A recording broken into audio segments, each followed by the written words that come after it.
Сәлеметсіздер ме, оқушылар? Менің аты-жөнім Әділбек Сабина Әділбекқызы. Сабыр Шарипов атындағы мектеп-интернатының бастауыш сынып мұғалімі боламын.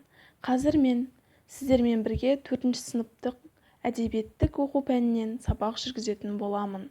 Сабағымыздың тақырыбы «Ғарыштан адам не іздейді?». Бүгінгі оқу мақсатымыз таныс мәтінге жаңа кейіпкерлерді қосу, жаңа сюжеттер енгізу, өлең жазу. Мұғалімнің көмегімен шығарманың құрылымын, стилін жетілдіру, өз бетінше сын тұрғысынан бағалау және лексикалық, орфографиялық қателерді тауып түзету. Дескрипторы, оқу түрлерін қолданамыз, түрлі дереккөздерден ақпарат аламыз. Балалар, біз өткен тақырыбымызда қазақ елінің ғарышкерлерімен таныс болдық. Ал сендерді ғарыш әлемі қызықтыра ма? Сендер ғарышқа не үшін ұшар едіңіздер? Ғарыш әлеміне саяхаттап ұшудың өзі бір ғажап көрініс. Ендеше қазақ ғарышкерлері Айдын Айымбетов пен Талғат Мұсабаевтың өмірбаяны туралы мәлімет тыңдайық.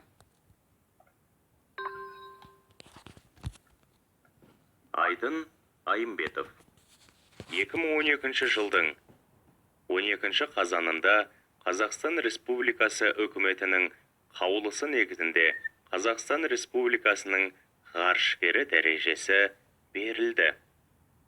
2015 жылы 2 қыркүйекте 2 борт инженер ретінде көліктік пилоттанған Союз ТМА-18М кемесімен Байқоңыр ғарыш айлағынан халықаралық ғарыш станциясына аттанды.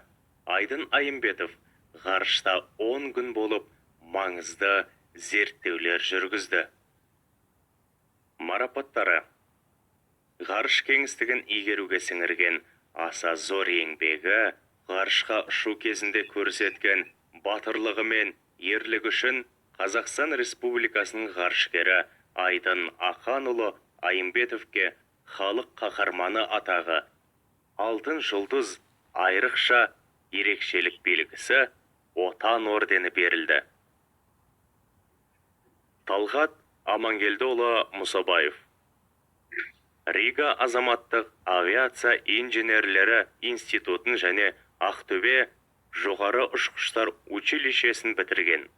Қазақстан Республикасының және Ресей Федерациясының ұшқыш ғарышкері, Қазақстан Республикасының халық қаһарманы және Ресей Федерациясының батыры, авиация генерал-лейтенанты, гимнастикадан және ұшақ спортынан КСРО спорт шебері, КСРО чемпионы, техника ғылымдарының докторы, экология, Қазақстан Халық Академиясының академигі, Қазақстан Республикасы, Ресей Федерациясы, Америка Құрама Штаттары облыстарының, қалаларының, аудандарының құрметті азаматы.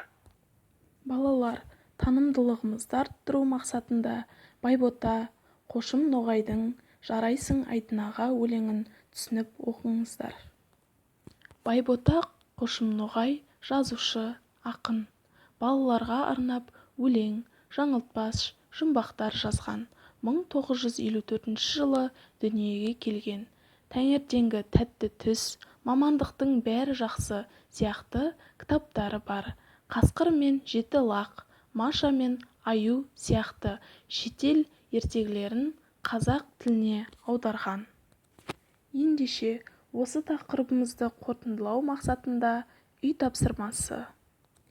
Өлең шумақтарынан ақынның сезімін білдіретін сөздерді тап. Және де бір қазақ ғарышкерінің өмірбаяны туралы оқып әңгімелеуге дайындал. Осымен бүгінгі біздің сабағымыз аяқталды. Сау болыңдар.